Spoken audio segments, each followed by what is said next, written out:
gratitude has saved my life. I walked in and I was like, I'm having this baby. And they're like, calm down, it's your first. And I was like, no, she's literally gonna fall out if we don't do something immediately. I never had epidurals. And so it was just, that was my Mount Everest. Fail as many times as you possibly can. Yeah. Because you're gonna rise up. And that's why I did bodybuilding. Right. So I'm like, how far can I actually take my body? I signed up for the Beast and I was like, it can't be that hard. I've done a half marathon. My mom passed away. And so I feel like that fuels me a lot, because I feel her the most when I'm out in the mountains. And I knew going into 100 miles, I was like, I can make it 50 miles by myself. I didn't make it this far to just miss make the it mark. this far. Yeah. I was like, no, we're finishing. Yeah. And it just like clicked and we just started running. Every step was just so painful, but I was like so grateful at the same time. And I was like, we're almost there. And a lot of people were watching my tracker and they're like, she's not gonna make it. Felisha, thank you so much. I have been blessed with an opportunity to be able to dig deeper into the best people on this planet. If you think about it, people have been here for a very long time, and everybody thinks that they have exceeded the ability of these human bodies, and then someone does more.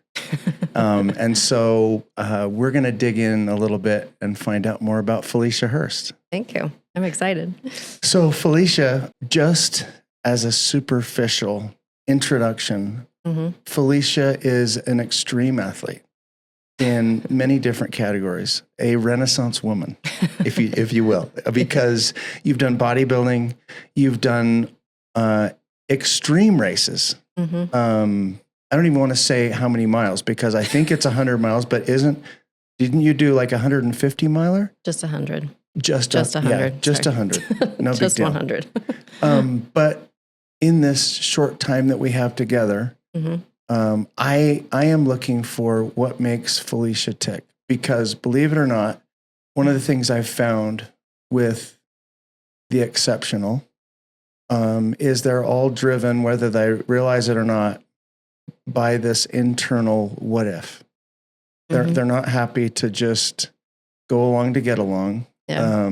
And what I might also add to this, as a male who is unable to have children, that alone is an extreme sport. Yes. And to do all of these things along with being a heart of a home and having 5 children is a lot. Yeah, it's there is definitely there's definitely more to you than meets the eye.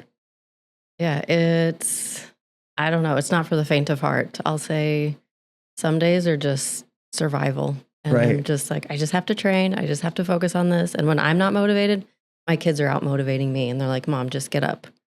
I'll go run with you. I'll ride my bike. Really? And yeah, because some days I don't have the motivation to get up and want to do my training or want to go running. I actually don't enjoy running a whole lot. Right. But that's why I do these things, because I'm like, if I don't enjoy it, where's that limit? Where's the next limit for myself?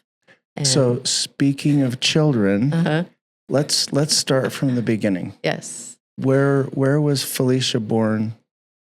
I was born in Arizona, in Sholo, Arizona, small town. So Sholo, is that south, north? It's like northeastern. So northeastern, if you know where Flagstaff is, it's like 2.5 hours south of that.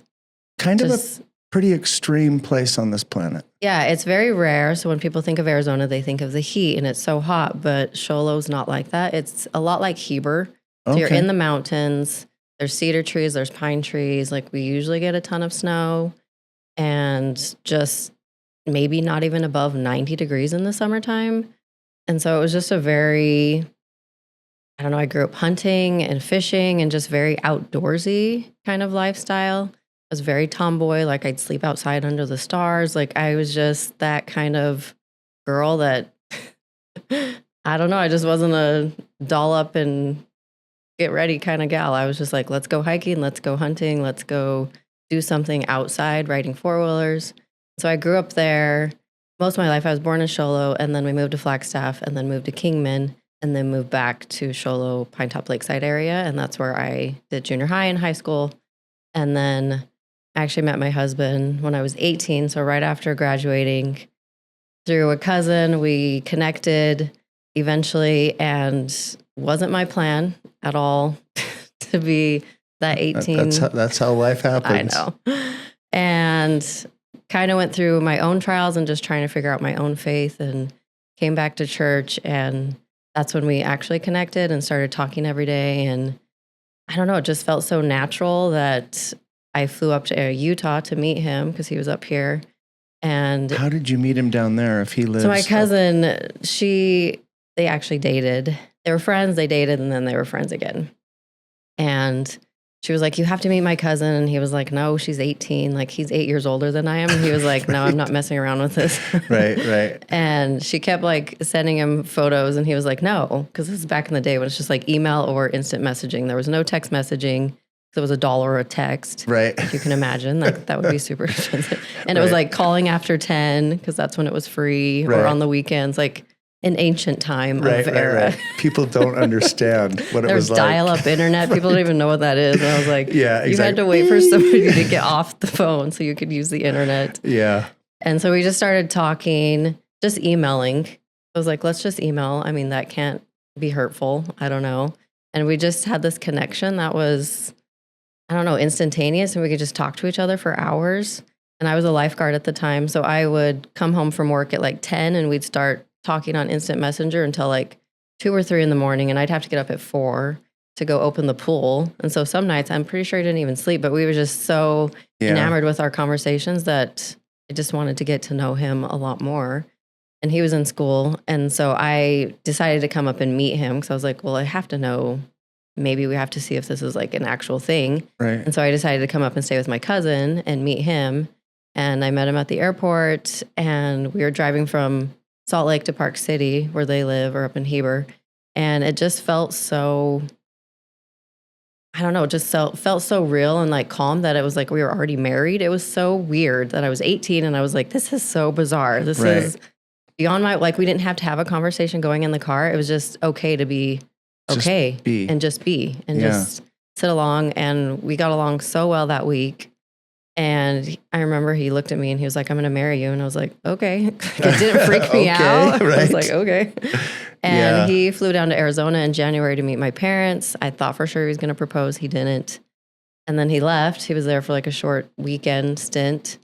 And then he actually flew down on Valentine's Day and surprised me and proposed on Valentine's Day, which is kind of ironic because neither of us like Valentine's Day. Like the whole hype of it is just like, But it was opportunity. It was an opportunity. He made this book, had my cousin make this book of like kind of a book of my life. And then on the back, there's a ring inside of the book. Wow. He had rose petals everywhere, candles. Like it made me dinner. I'd never had, he made me asparagus. I'd never had asparagus. Sounds crazy. It grows in the irrigation ditches up here. I know, that's what he said. And like he made me Caesar salad, and he made me this whole like smorgasbord of dinner that was new to me because I grew up eating like meat and potatoes, and like I grew up on Hamburger Helper and like Little Debbie snacks. Like we didn't go fancy. Right.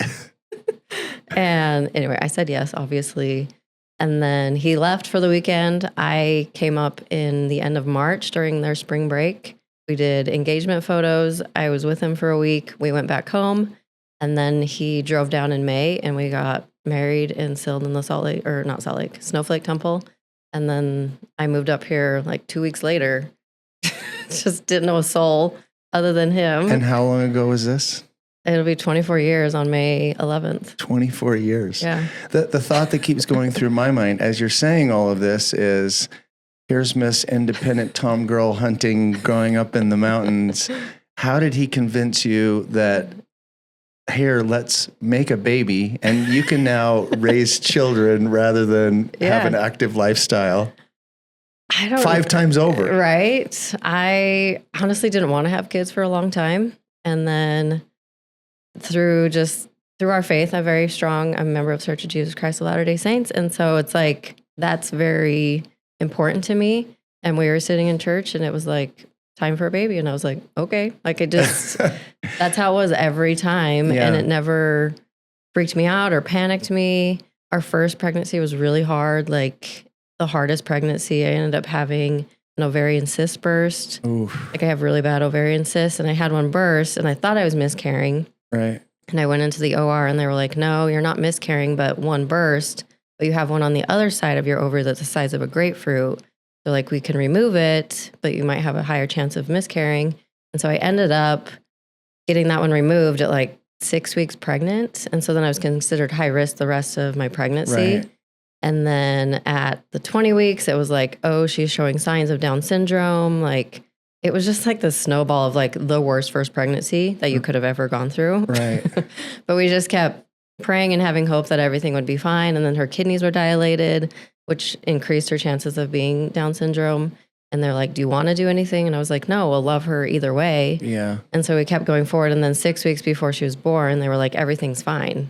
Yeah. And I was like, what do you mean? I was like, can you double check? Like, can you just, can we go through? Here, you've made peace with it. You've prepared for it. And and they were like, everything's fine. So she was perfectly healthy and came early, which was fine. I have really fast labors, and I had already gone in and they'd sent me home, and I was like, I'm not going in unless I'm like really going to have this baby. Right. And then it was like, oh, maybe I should have gone in earlier because we're going to be delivering outside in the car. Yeah. And my husband was like, I'll drop you off at the front and you can walk in. They'll wheel you in. And I was like, you will not. I was like, you will park the car. I'll walk in with you and we'll walk all the way to the 4th floor, whatever floor it was in at Utah Valley. And I was having contractions the whole way there. And I thought I was going to die. And I walked in and I was like, I'm having this baby. And they're like, calm down. It's your first. And I was like, no, she's literally going to fall out if we don't do something immediately. And they like got me in a room and they checked me and they're like, oh my gosh, she's at a 10. Like they're freaking out. Like they went from calm to like freaking out. And what do we do? And I was like, get the baby out. And they're like, well, your doctor's not here. And I was like, get the baby out. So they made me There's wait. a doctor somewhere here. No, they made me wait 20 minutes for him to get there. No. They were like, just bear down, but don't push. And I was like, how does one even do that? Yeah. I was like, are you kidding me? So anyway, she came right when he got there, like came in and delivered. Like she was just ready to be here. Wow. I was like, what are we doing? And it's been that way every single time. So it's like when I have those first signs of going into labor, I'm like, I have to get to the hospital right now because this baby's going to come out and it's going to come out fast. Right. And nobody believes you because they're like, no, exactly. You don't know what you're doing. And I'm like, I know my body. Like my body knows what to do and it's go time. Yeah. I think they're used to people coming in and being low pain threshold and, oh, you're at a 2. And I get it. Like I understand that most people, I just don't think a lot of people know their bodies. And I'm like, I really know my body and I know what it's doing. Other than having to get sent home the first time. So after that, I was like, okay, I for sure know my body. Let's go early. Yeah. And with my second, they like put me in an admitting room because they're like, oh, she's not delivering a baby. And I was like, yes, I am. Yeah. And I was just in an admitting room and that was quite hilarious. The nurse actually delivered her. And then my third, the nurse actually delivered him because they gave me Pitocin. They're like, we can't break your water. We can't send you home or we can send you home. But I was like, please don't send me home. Right. It's 5 o'clock.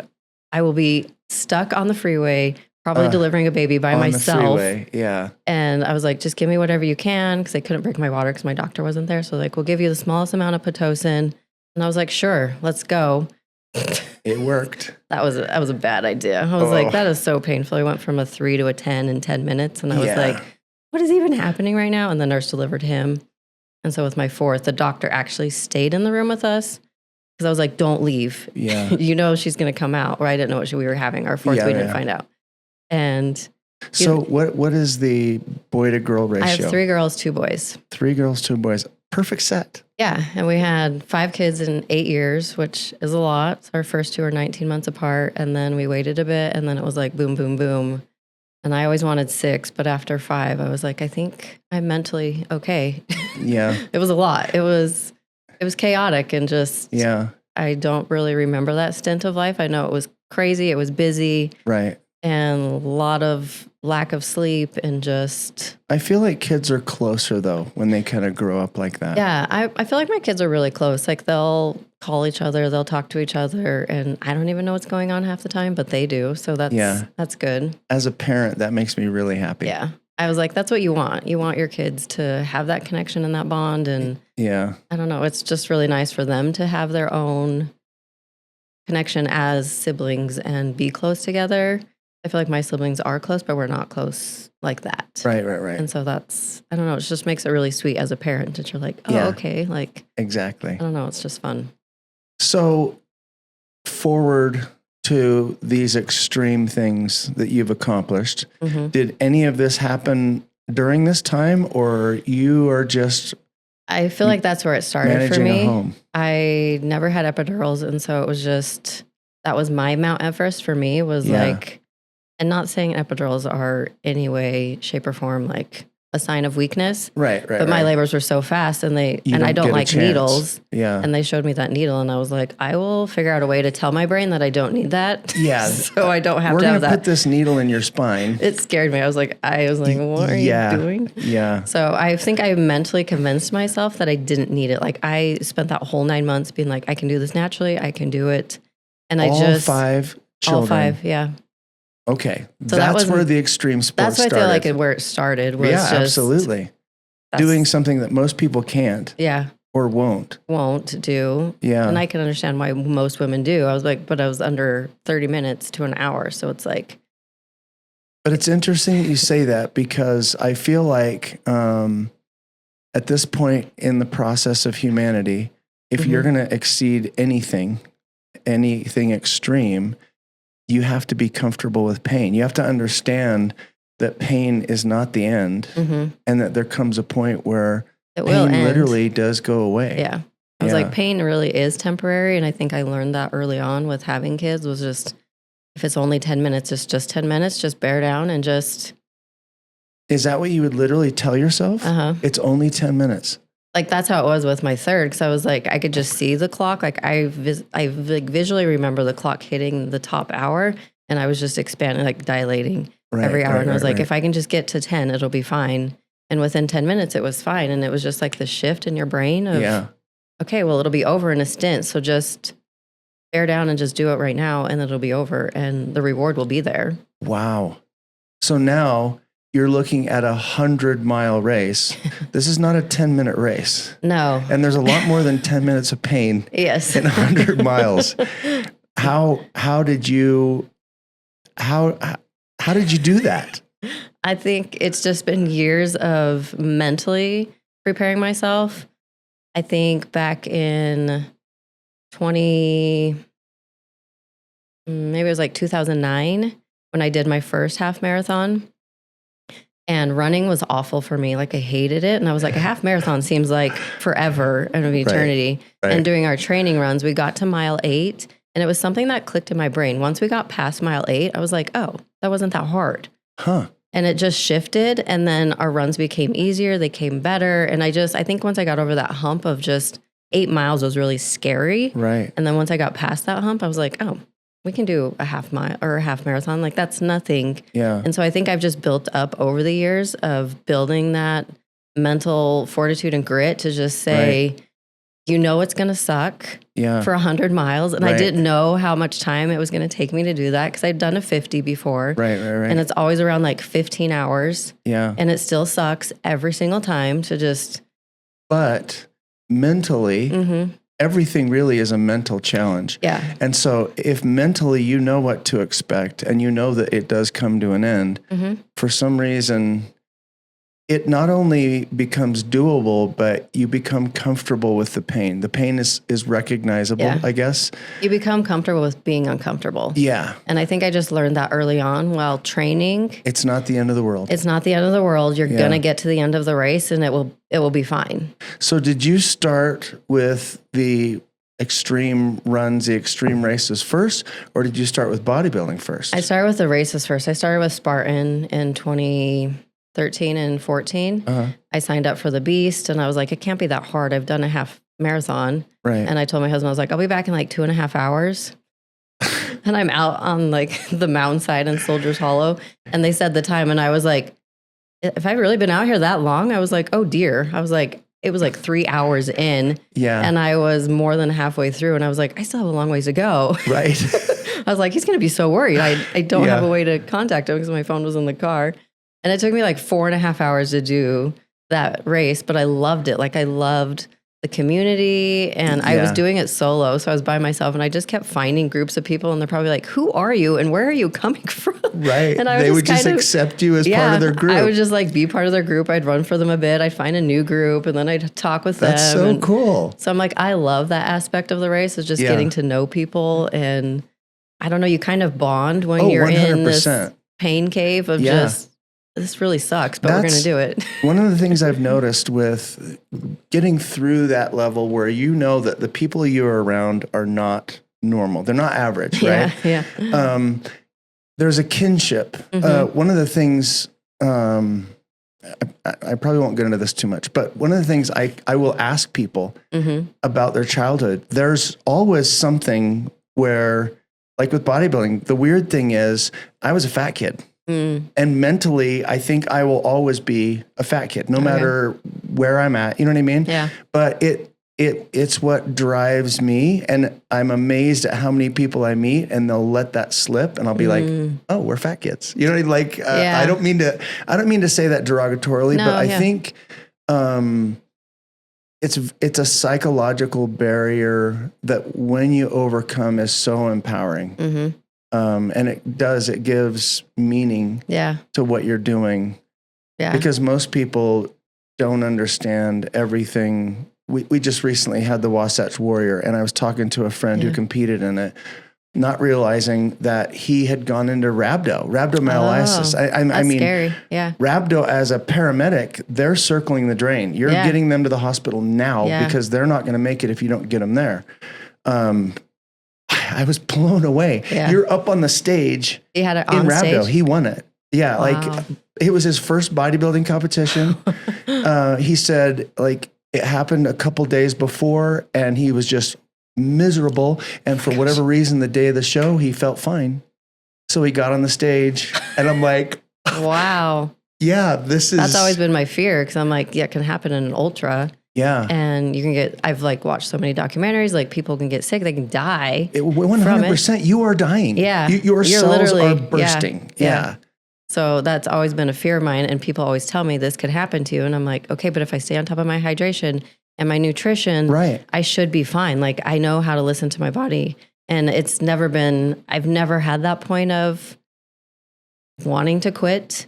Because physically, and that's why I did bodybuilding. Right. So I'm like, how far can I actually take my body? Right. Because I wasn't like fat in high school, but I had really self-esteem issues. I had bigger quads. Like I always got made fun of for my quads. Like, and nowadays, I know. So it was just be drooling over your quads, and you'd be Did you compete in wellness?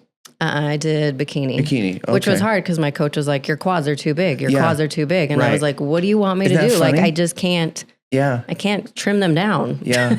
We have an athlete who literally, he didn't allow her to work her quads for months. Yeah. I didn't work because they were too big. I didn't do quad at all. I just did glute and hamstring development 3 times a week, sometimes 4 times a week. So I was like, that's what I needed to focus on. Yeah. And back and shoulders. And so I didn't do any sort of quad stuff when I was training. Cause they're like, your quads are too big. And I was like, I don't know what you want me to do. Like, that's just how they are. Yeah. But it is having friends who've gone through the process. I have a friend right now that I've known for 20 years, and I've watched him over those years be a little bit asymmetrical. And he just won every single event, all 3 of them, first place. That's awesome. At the Wasatch Warrior, and he brought such an incredible package of symmetry. That's cool. And it's like, literally the last time I saw you were not like this. Wow. It's an amazing sculpting sport. Ability. Yeah. I don't think I understood it fully. I know I didn't. I'm learning so much about it. And even getting there, because I did the Utah Cup before Wasatch Warrior. Right. They're right before They're right before each other. It was like a month apart. Right. And my posing coach was like, you should do Utah Cup so you are prepared for Wasatch Warrior because it's a bigger show. It's an Olympia qualifier. Yes. Yeah. And I didn't know what I was really getting myself into. Right. And so I was like, sure. I told my coaches and they were so against it. They're like, it's this week. And I was like, well, I'm just going to go try. Right. I'm like, worst case, like I walk away with nothing, but at least I know what to expect on stage, like the whole process of it all. And I thoroughly enjoyed it. And that was probably my favorite show because it was smaller. Like my daughter and my husband were there and I was just fully confident. Like it was such a weird moment for me to actually feel fully confident in my skin and in my ability, that it wasn't that high school girl. It was, I'm 40 and I am thriving and killing it on stage. And my daughter was actually in the audience and she's like, go mom. And that was like, don't cry. Yeah. You're going to lose a pound of makeup if you do. Yeah. And it was just so cool to be like full circle moment. My kid cheering me on when I've been the one that's cheering her on this whole time. Yeah. And just to see her so proud of me was just really, I don't know. It was just amazing, an amazing experience. And I walked away and I placed in like every category, which was awesome. Yeah. And I was like, okay, I have 1 month. Right. And then Wasatch Warrior came and I didn't place in anything. And I was devastated.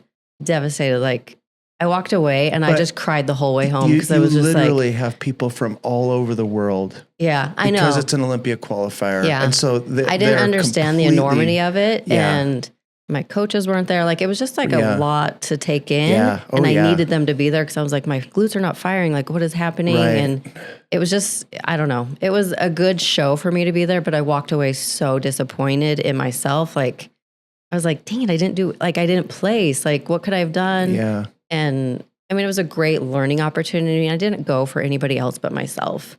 Like my whole goal was just prove yourself right. It has got to be the epitome of vulnerability. It really is. And even though the entire process, really, you're competing against you. Yeah. Yeah.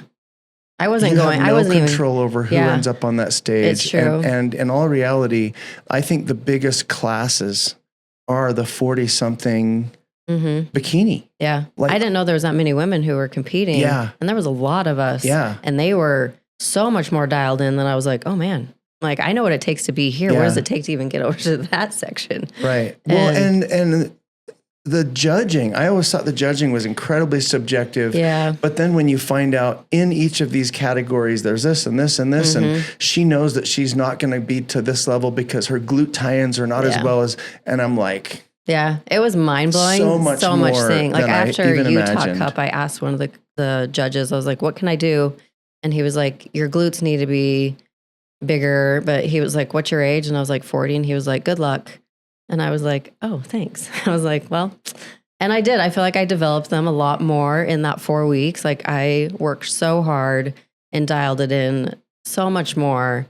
I don't even know how I was functioning. Like I would just get up and I would do the stair stepper for an hour every morning, fasted, come home and eat my meal and just kind of go through my day. And then I would eat and then go back to the gym. Like, I don't know how I was doing it because it was so time consuming, weighing everything that was going into my body, which I'd never done. I thought macros were stupid. Not really stupid, but just like, right. I'm like, this is dumb. Like, why do people do this? But I learned to actually really love it. Yeah. And just weighing everything was really cool. My kids were like, can I have that? And I was like, no, this is mine. I weighed everything. Do not touch it. Like they just learned in that 6 months. I was like, don't touch my food. This is mine. Yeah. And I don't know. They learned a lot in the process. And I tried to just teach them and educate them. Like, this is what I need to do so I can get up on stage. And I was like, there's nowhere to hide anywhere on the stage what you did or didn't do in those training periods. Yeah. Like it shows. Yeah. And so I was like, I have to give my best 100% and just show up the best way that I can every day. Well, and to do that without coaches, because I've watched athletes at the pre-judging and the coaches are telling them how many rice cakes they can have with how much honey or not have. Yeah. You know what I mean? I feel like it's critical and I missed that. And they weren't at the first show either. Yeah. And so I was like, well, maybe they'll be there, but then they had something come up and so they couldn't get there. Yeah. And it was really just disappointing for me because I was like, I really needed you to be there because I don't know what I'm doing right now. I'm like, I hired you because you know what you're doing because I don't know what I'm doing. Well, and that's the other surprising thing is how much of a team sport it is. Yeah. I don't want to completely go away from it, but a 100-mile race has to be a team sport. 100%. What kind of a support crew do you have for a 100-mile race? Going into it, when I first signed up, I had reached out to 2 friends and I was like, can you be my pacers? Because you can have pacers at certain points during that race. Right. And I knew for the first 50 miles, I'd be fine because I've done 50 miles solo, or at least 26 solo. And so I was like, I'll be fine. When I did my first 50-mile race, I had a pacer from 30 or like 26 miles on. And that was helpful to have him there to just like cheer me on, boost me up. Like, are you eating? Like, just keep me on track with everything. Right. And so the second time I did 50 miles, I was doing it with a friend and he had to drop out because his heart rate was doing some crazy things. And so I left him at mile 14 and I was solo for the rest of the way, which I think was really good for me to be solo and to be alone with my thoughts. Cause I feel like most people don't know how to do that anymore. Right. And they don't know how Especially to just for that amount amount of time. Like I wasn't listening to music. Like I just was like, you're in your head. Yeah. And I just try to be really grateful. And so I knew going into 100 miles, I was like, I can make it 50 miles by myself. Right. I know I can do that. And I knew through the night I was going to need somebody. And so I asked my friend Chad, I was like, can you be my pacer from mile 51 to 75 through the night? I'm going to need somebody who is functioning yeah, much better than I am and guiding me through the night in case I get lost. Right. And so I directed him to be 51 to 75 or 74. Right. And then I messaged my friend Casey and I was like, can you bring me into the end from 74 all the way to the end? Because he had done the race and he's a crazy guy. And so he knows what to expect. He knows where you're going to be. Like he knows he's been like a solid pacer. And that would be the point in the race where you want to know that you can come 100% rely on this person that's getting you home. Yes. And so I had known he'd helped my friend do consecutive Ironmans. And so I knew he would be my guy. Yeah. And they're like, yep, we'll be there. And so I had placed that strategically early on, like right when I signed up. Right. And then I reached out to a friend to be my crew member who like drives around and then like does your drop bags and everything. Cause you can put them in certain spots, but some places they can't drive into. You just have to have a drop bag placed there. Right. And so I asked him, but then his job changed. And so he couldn't. And so then I asked my husband, I was like, can you be my crew guy? And he was like, sure. He's never done it. And he's like, you have to create me a map. Like I gave him this folder and like printed off the map, printed off where I needed him to be, what nutrition I needed him to bring. Like I had it dialed in to like drive into this location. Hopefully I'll be this time because you have to kind of guesstimate when you're going to be there. Right. And I was like, I'll meet you here and then you'll drive back out and then I'll meet you at another location. And there was some locations that you can't drive to.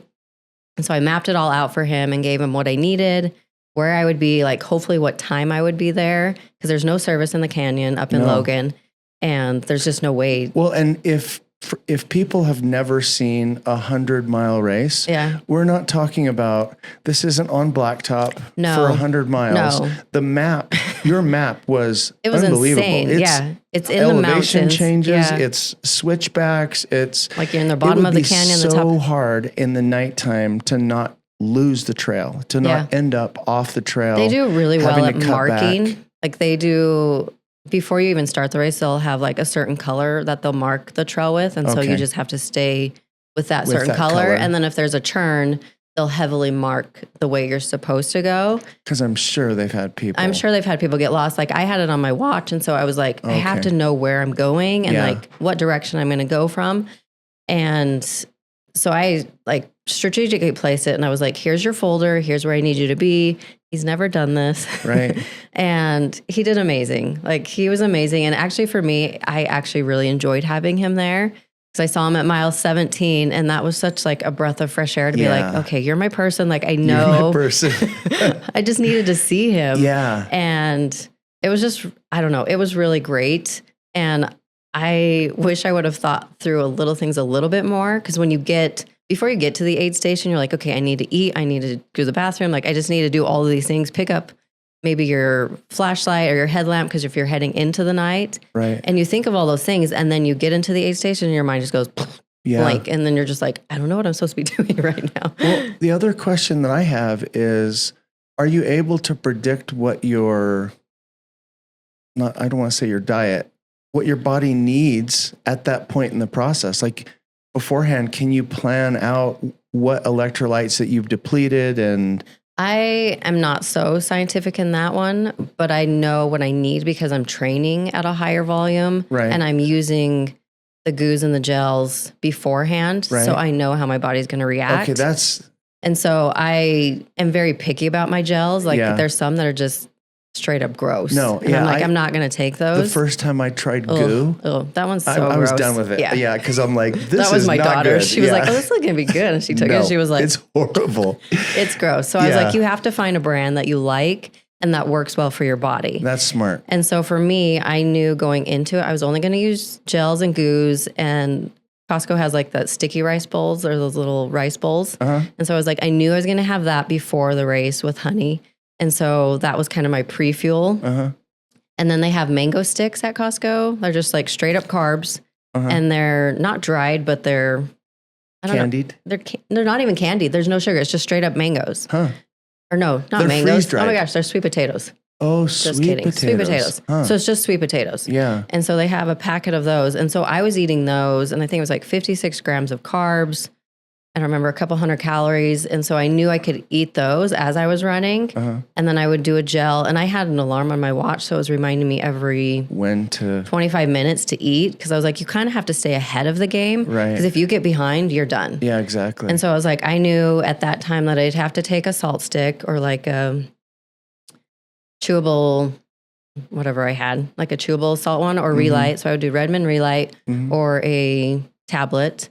And I would do that every 25 minutes. And then I would make sure when I came into my aid stations that both my waters were empty. So I knew I was drinking enough water because that was the big key. I was like, I just have to make sure I'm drinking enough water. Yeah.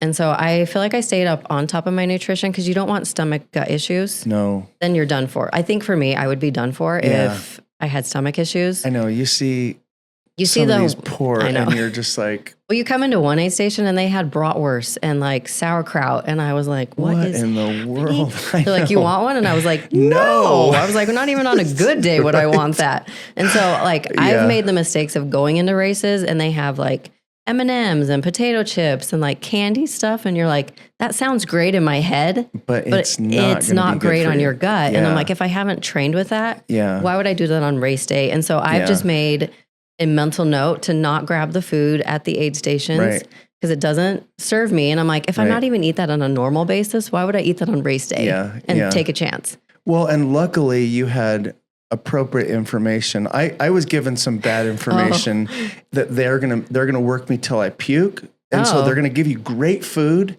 but you're going to puke it all up. So I'm filling my pockets with granola bars and fruit that I can eat throughout the day. Yeah. And they were completely wrong. I should have been eating prime rib every time we stopped. You know what I mean? I literally lost 10 pounds in one day. And it was all water. Like, it's normally a time of the year where it's cold. It's deliberately cold and wet and muddy and nasty. And it was the hottest ever. I think ever. Like literally every break I had, I was pulling my gear away from me and just steam. Oh, wow. Yeah. So. Yeah, I was like, you don't know what race day is going to do. Right. And so I always say a prayer and hope for the best. And like, I get super nervous. Like I was so nervous before the race that I was like, I don't know how I'm going to do this. And I asked my husband for like 2 priesthood blessings, like one night before. And then the day of, I was like, I just need like calm my nerves, please. Yeah. And so that going into it, I was like, okay, I think I'll be fine. And I always end up with blisters. Like my feet, I don't know what it is. Like I spent an hour the night before the race taping my feet. Right. And making sure it was like meticulous, like I was covering every spot, every angle. You still get blisters. And I still got blisters. Like at mile 20 it started and I was like, oh dear. I was like, we're mile 20 and I have 80 to go. Yeah. But I just kept saying a prayer. I was like, if my feet hurt, that's fine. I can handle that. Right. Just make sure my stomach doesn't hurt. Because I was like, if my stomach starts hurting, I'm done. Right. And so that was just my prayer. I was like, I can handle my feet. Yeah. It is what it is. Like it'll just suck. Yeah. But if my stomach's fine, then I'll handle it.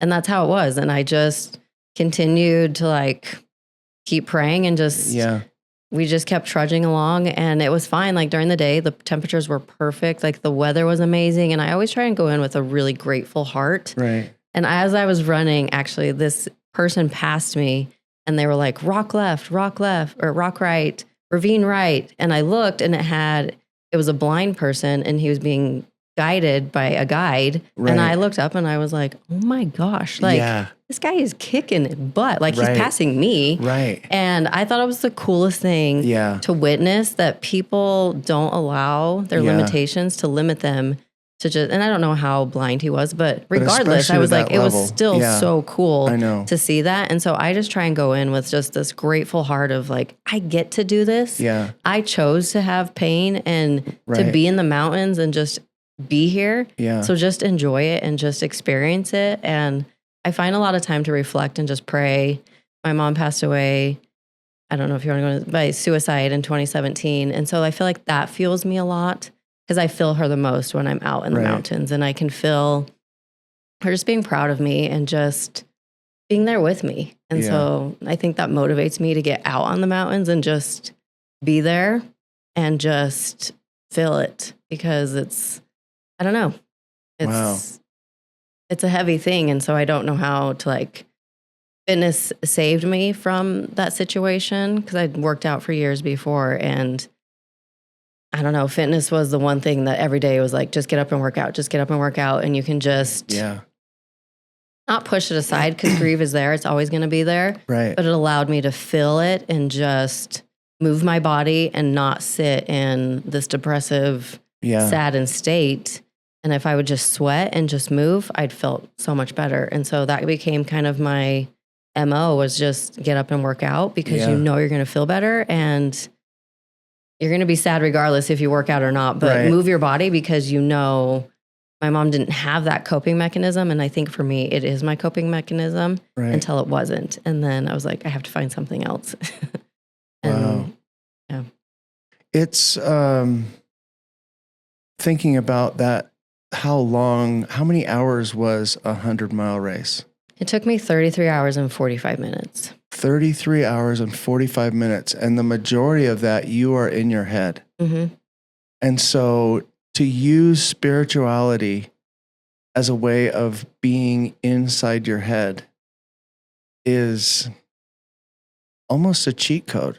Yeah. Honestly, because it seems like all of these extreme, I don't mean to call it extreme, but for most, this is not what most people do. No.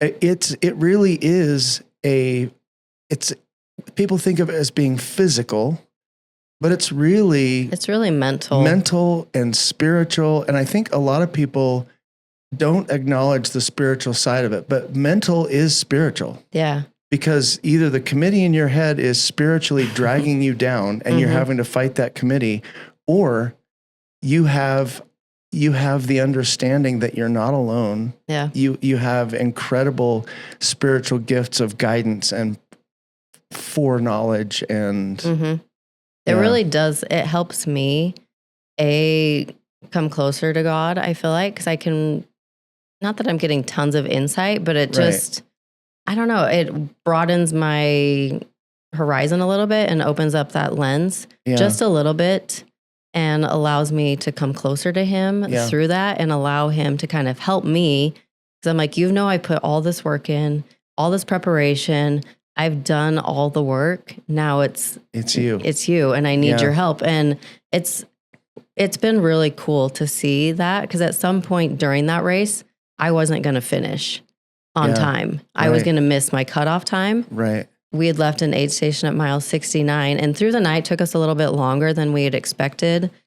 And at mile 69, we crossed this little river, and my friend was with me, and she was like, just go.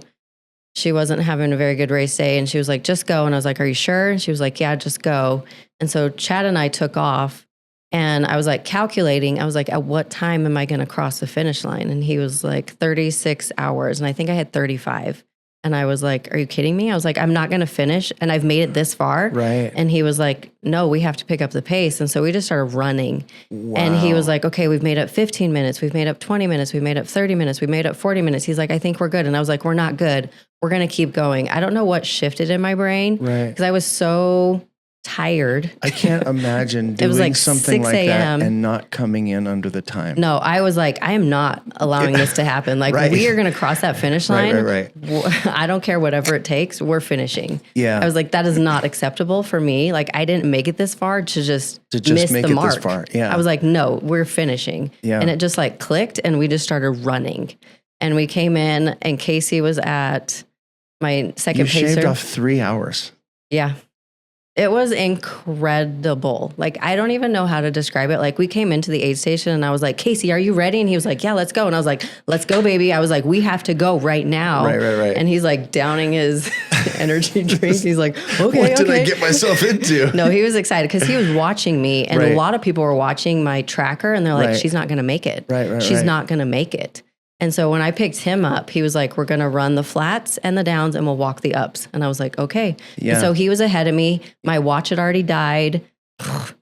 freaking watch. Anyway, so I didn't have my timer. I didn't have my phone. I didn't know what time of day. How many hours in did your watch die? At mile 68. Oh man, like almost halfway. I was like, no. You're flying blind. Yeah. So I had no idea. I didn't know my stats. Like I like to have the stats for it. Right. And I didn't know anything. I should have been charging it and I wasn't. And anyway, hindsight 2020. How do you charge it while you're running though? You can just like plug it in. Like I can take it off my wrist and just charge it. And I should have done that through the night when we were going a little bit slower. Right. I just didn't think. I mean, you buy a Garmin watch and you're like, it's going to last. Yeah. It didn't. Well, I mean, it's supposed to last. Let's not go down the path. Let's not go down that pathway, anyway, but it's fine. But I mean, you your gear will fail you. Yeah. So I was like, I knew I had him. He had a watch. He's like, okay, I'm going to set a timer. He's like, every 25 minutes you're eting. And I was like, okay, just remind me. And so he set a timer for me. He was ahead of me setting the pace. Right. And sometimes I was like, why are you so far ahead? Like, I can't keep up with you. Right. And I'd be like, we're going to have to slow down for a minute. But then we got into this rhythm and this cycle and we would run the flats and the downs and we'd climb the up. And we got to mile 80 and I got into the aid station and I was so dizzy. I was like, I don't even know what's happening right now. I just remember kind of spinning. Right. I grabbed some ginger and I was like, let's just keep going. And we just kept going. And I was like on the verge of like, you're just in this headspace. Like I don't really remember that section from 80 to 90. And we got to mile 91, the last aid station. And he was like, it's the last aid station. And I was like, well, there's no praise yet. I'm like, we still have to get it to 100. It's like, so he's like, let's just lock in. He's like, you have one heck of a climb right now. It was ridiculous climb. The last part of it is a climb? Yes, a climb. He's like, don't look up. Don't look up. I made the mistake of looking up and I was like, oh my gosh. I was like, what are we doing right now? But I love climbing. Like that is my strong suit is climbing. I just get my little truck poles and I'm just like, go, go, go. Right. And he's like, when we got to the top, he was like, I'm going to turn on music. And so we started listening to music on the way down the last, 7 miles. Yeah. And we just started passing people and it felt so good. I was oh my gosh, we are flying right now. And like my feet were hurting and every step was just so painful. But I was like so grateful at the same time. And I was like, we're almost there. We're almost there. And we ran from the top of that mountain, probably mile 92, 93 to the very end. And he was like, how are your emotions? And I was like, I don't even know right now. I don't even know right now. And we had to cross this cattle guard, which mentally took everything out of me. Yeah. I was like, how am I supposed to cross this cattle guard right now? Right. And my kids were on the other side. Yeah. My whole family was there and he knew they were going to be there. Right. And I was like, don't cry yet. Don't cry. And my kids were like, easier said than done. I know. My kids were like, how are you running? And I was like, I just know if I keep running, I'll get there faster. Yeah. I was like, it's going to hurt if I walk or if it's going to hurt if I run. So let's just keep running. And I think we got even to like a 9-minute pace at the end because you're on a pavement road. And I was like, let's just go. I was like, I am so ready to be done with this race. Yeah. And you just get through that little corral where there's people cheering for you. And I just lost it. Yeah. Like just so proud of myself. Yeah. My family was there. And I know my oldest daughter wanted to run in with me, but they're kind of weird with some of their rules of like, you can't have 2 people run in with you. And so she ran alongside of me. Yeah. And I know she wanted to run in with me and I would have loved that. But they were at the end and I just lost it and started crying. And my friend Casey was like, let it out. And I was just so proud of myself that I crossed the finish line, like that we passed. People were like, how did you even do that? You were so far behind. And I was like, something just shifted mentally that I was like, just go. Yeah. Just go. We're not leaving. Your mind overcame your body. It really did. Like it just kind of my mind just took over and I just went. I was like, we're not going to be sitting on this race and hoping that we make it. No, we're going to make it. There's no ifs, ands, or buts. Like we are going to cross that finish line. How empowering. Like I can't even imagine how much of life that now applies to. Because like everything. I mean, what percentage of people on this planet have ever run 100 miles? Surprisingly a lot. Well, I mean, I know there's a lot, mind, but I'm like, but percentage wise, I guess all the people I follow do. You, and so I see that. You think, okay, this is normal because you're in that class. You know, you're at the next level. I realize that it's kind of crazy. And then I told my kids, I was like, I'm never doing that again. And then 2 days ago at dinner, I was like, so what happens if I do that again? And they were like, what? You're going to do it again? And I was like, I wouldn't mind because we're blessed with not remembering the pain. Yes. And I was like, I loved that feeling of crossing the finish line and doing something that seemed so impossible. Right. And making it possible with being a mom and holding all these hats that I'm holding and just being able to just do it. I'm like, just do it. You're here for one stint of a blimp of time. Yeah. Go and do the things that you're scared of doing. Just do it. Like the time is going to pass regardless. So just go do the dang thing. Yeah. And that's kind of been my motto since my bodybuilding is just like, do the dang thing. Like you've wanted to do it. So just do it. Yeah. That's so cool. This is not just one extreme event. We're talking about 3 major events. There's probably more. But how do you apply these things to life? I feel like all 3 of them have some similarities, but on the other hand, suicide is completely different, especially you're talking about your mother. Yeah.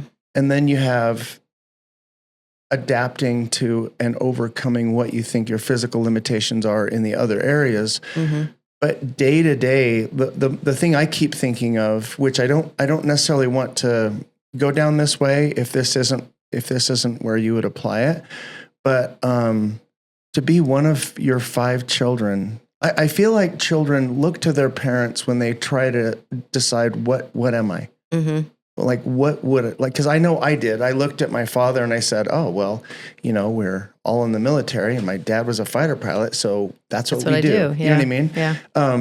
But you've blazed the trail for these children to where how do I even do what my mother has done? You know what I mean? Yeah. Let alone you've set the bar pretty high. I hope I'm teaching them that delayed gratification applies to everything in life, whether it's a business, whether it's school, a relationship, the gospel, like everything is delayed gratification. Like you have to put in the work, the small, consistent things. Like it's not this big grand thing. I'm like, it's just those small things that you do every day that build up over time. And then you can reap the reward eventually if you put in the work. So I'm hoping I'm teaching them that. Sometimes I wonder if they're listening or if they understand the enormity or what I'm actually trying to teach them. Because I've asked them, I'm like, have you learned anything from me? Right. And they have responded and like, yeah, you've taught us that we can do hard things. And I have kids who struggle with anxiety. And that's really hard for me because I also struggle with that. But it's so hard for them to wrap their little teenage brains around it. And my brain, I'm like, just go cold plunge, just go do something like you have to do a hard thing to overcome that. And they can't wrap their head around it. And so it's been interesting for me to try and coach them and help them through my own experience. Right. And sometimes I wonder if I'm missing the mark or if I'm hitting the mark. And I don't know if I'll see it for years to come. So I was dying and I didn't realize I didn't realize how dire it was until they started having me sign up for end of life choices and stuff like that. And I had a prompting, take each of your children, go walk around the temple and just let them talk and then give them a father's blessing. Mm. And I thought, I thought I'd hidden it from them. Some of my children were, my daughter was 9. Most of my children were spread apart between 27 and 9. Okay. And I was shocked at how much they knew that I thought I'd hid from them, that I had protected them from. Mm-hmm. And so I promise you, your children know so much more than you think they do. They've learned so much more. But on the other hand, if it's unfathomable for the majority of adults to think of doing some of these things that you've done, this is a pretty daunting task for a child who, their brain's not fully developed. I'm just hoping that they're deciding, like I always say 15 to 25 is a decade of decisions. And I'm like, you have a lot of decisions to make during that time. And I'm like, that can persuade lots of pathways. Right. And I always tell them, I'm like, would I shy you away from doing the hard? And they're like, no. Like my son had to give a talk and he did not want to do it. He has extreme anxiety, and it's the biggest phobia of human beings, scary to speak in public. And I was like, buddy, do you think I'm going to tell them you can't do it because you're too scared or because you're anxious? And I was like, that's not how we play. Like, you're going to do amazing. You're going to get up and you're going to give your talk and you're going to feel so proud of yourself. And he was like, I know. And he did it, and he got up there and he held back tears the entire time. But it was like this moment that he was so proud of himself that he overcame that. Yes. And so it's like, I hope that they're seeing that through life, you have to do hard things. Like you literally, and sometimes that's just even waking up. And I've been in that stint of my life where just getting out of bed was hard enough that I didn't even do a workout, but I was like, I got out of bed today, and that's winning. And so I think for me, my next thing was just, I've been trying to go around the table and be like, what are you grateful for? Because I feel like if I can switch their mindset of having a heart of gratitude and they focus on that, it will get them through those hard times. Because I think if you can find a place, like gratitude has saved my life in a lot of ways, where I'd wake up and I'd just write, I woke up today. I'm grateful for food, like so simple things. But I'm like, gratitude is just key in just knowing who you are and just finding that place. So I'm like, not a lot of people have that opportunity to wake up and be grateful that they are awake. Like they just don't have that ability. And so I'm like, if I can focus their mindset on just being grateful that they woke up today, you get the opportunity to go to school, you get to go to work. Like you don't have to do these things, but you get to go do these things, and you get to learn and have experiences and just experience life to the fullest. Whether that's failing or not failing, because we're all going to fail. And I know they will. And that's the hardest part as a parent, is to watch them fail. But it's so fun to see them succeed and get back up. And it makes it that much sweeter. Yeah. And I'm like, you're such a young age. I'm like, it's fine to fail. Like fail as many times as you possibly can. Because you're going to rise up and you're going to become a better and stronger person because of it. And I know, and even if for nothing else, to realize that it's not the end. Yeah, you did. You failed. I'm like, you get up on stage and it's scary. That's great. Guess what? You get to do it again, or you don't have to do it again. Like you get to decide, but you did it. And that's really cool to see my kids overcome and do hard things on a daily basis and just try and coach them through those things. That's another shocking thing. I think back to another friend that I was talking to, and it was his perspective really that got him through it. He wasn't the best on the team, but he knew he was going to stay with it and he was going to outlast everybody else. And eventually he did. He outlasted everybody else. And that's the other ironic thing is I meet the genetic freaks, and the genetic freaks had it easy, and then they won the prize and they lost the prize because they took it for granted. And then they had to learn the hard lessons. That then they had to fight to get the scholarship. Then they had to fight to get, life. I feel like I've always been the underdog, so it's always like I have to work extra hard just to be mediocre. I feel like I'm mediocre. I'm like, I don't even feel like I'm a top dog. Like I'm always the last, but I'm like, I will outlast anybody because I will not give up, and my mental fortitude will not let me quit. And I just know that I'll keep going no matter what. So this is a little bit late. I probably should have asked this earlier on, but what was in your family growing up? Were you the oldest? I was the oldest. You were the oldest. I was the oldest, like heavy responsibility. I was watching my youngest brother when I was 10, like we were 10 years apart, and my mom was back at work. Like I was watching him, taking care of kids. Like you were raising him. I was raising him. Like I grew up really fast. And so I don't feel like I really had that childhood in a lot of sense. So when I had kids, my husband was like, just play with them. And I was like, I don't know how to do that. I just know how to be like the mom. And so that's been really hard for me to figure out how to have fun with them. And now that they're older, we can have fun, and it's, I'm finding the fun in having kids. And I'm in this like different phase of like teenagers that is blowing my mind in so many levels, and like testing my mental fortitude and like my grit, and like testing every for some aspect reason of my life. I've had such a phobia of losing a child, whether every single time they were born, I knew I was going to lose my child or I was going to lose my wife. I just knew it. And then to get to the point where all of them had made it to 2 was like, I did it. We did it. You know what I mean? Yeah. And then they become teenagers and I'm like, why do I have 6 children? I can't do this 6 times, you know? My 4th daughter just got her driver's license yesterday. And it was still just as hard as the first. And I was like, why is this so hard? Well, and then when they leave the house and you're like, I have no control. It's I know. I was like, nobody prepares you for this phase of life where it's like your kids need you, but they don't need you. But when they want you, they want you. Yeah. Like my son last night was in our room until midnight, just talking with us. And I'm like, I don't ever want to push him away and say, how cool is that? I'm tired. Yeah.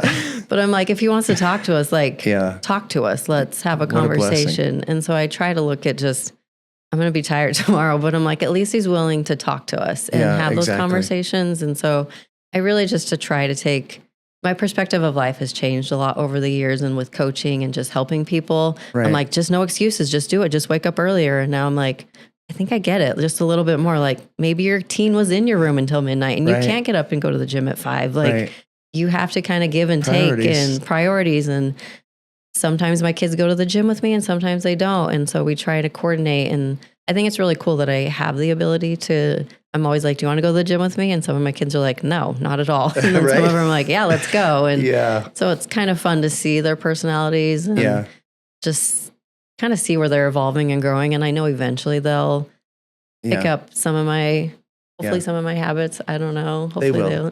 Whether you realize it or not, they will. I know they will eventually, but it's, in that moment, you're like, are you guys even listening to me?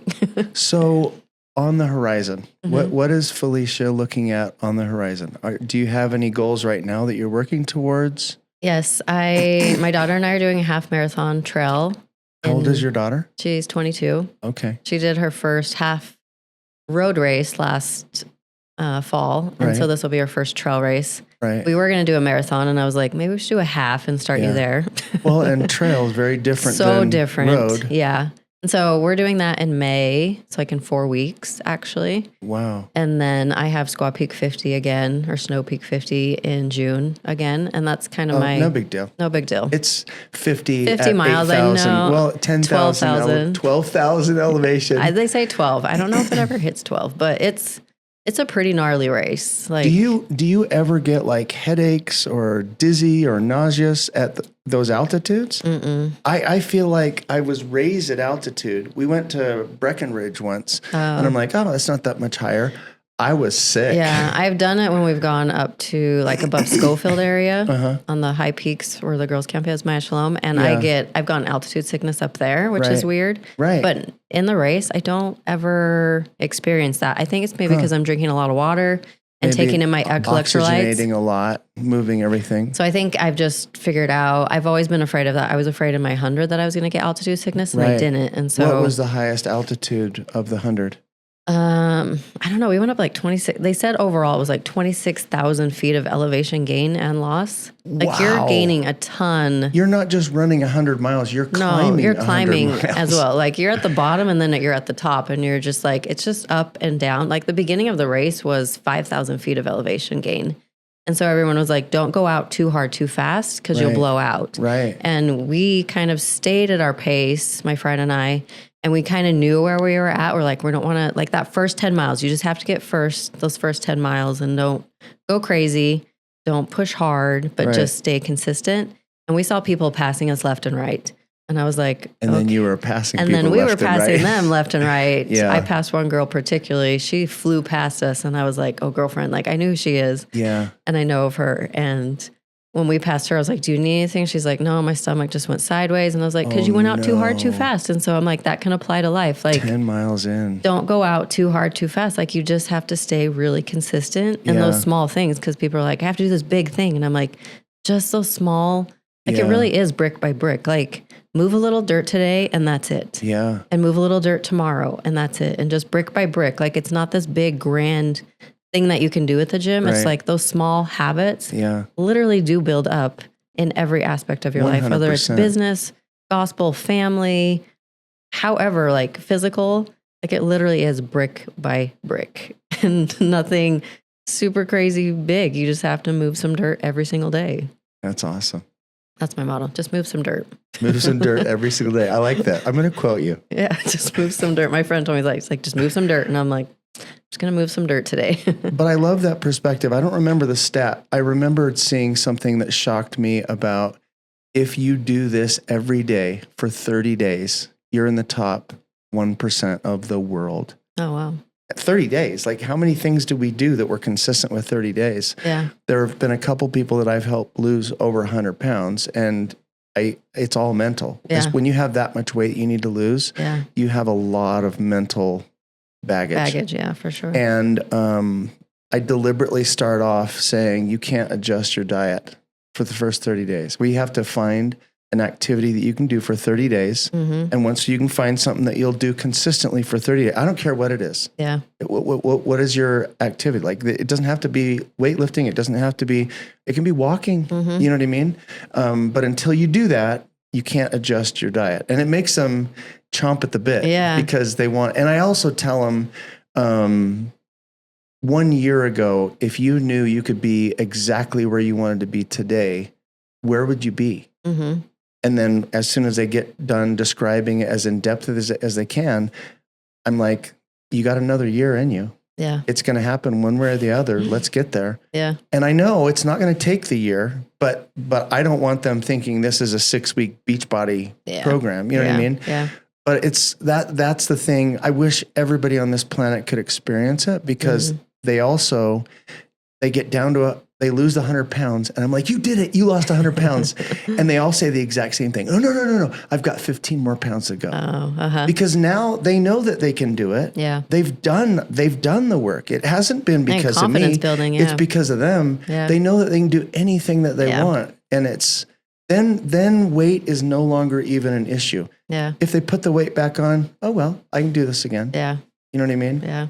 I think it's that mental shift that a lot of people 100% need to understand. It's so mental, and and talking positive to yourself. I try and tell my kids that all the time. Absolutely. I'm like, you can't be negative on yourself. And I struggle with that heavily, just beating myself down. Yeah. And I have to be so conscious of it and just being positive to myself. And just remember that you're not your thoughts. And giving myself grace. Because I'm like, I'm not very good at giving myself grace. I'm like, that wasn't fast enough. That wasn't. And I'm like, that was great. We are our worst critics. I am my worst critic. And that's what I have to overcome every day. And just trying to be positive. And my kids are like, Mom, you're great. You're doing this. Like, and even my husband, he's like, Felisha, he's like, you're really amazing. Yeah. I need you to realize that. Right. And sometimes I just need that reminder of like, sure. Okay, I can do this today. You got to hear it out loud. Yeah, I do. I'm like, I need that. I need to hear it out loud to remind myself that I can do this. I'm like, you ran 100 miles. Like, that,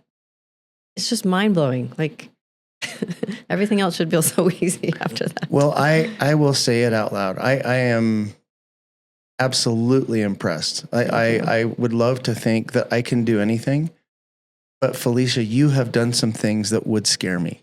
that would absolutely scare me. And so I am very proud of you, and I appreciate you coming on and sharing a little bit. I'm excited for the future. I look forward to having a part 2 to this and talking a little bit more, going more in depth. But thank you so much for coming and talking. No, I'm appreciative of it. It's amazing.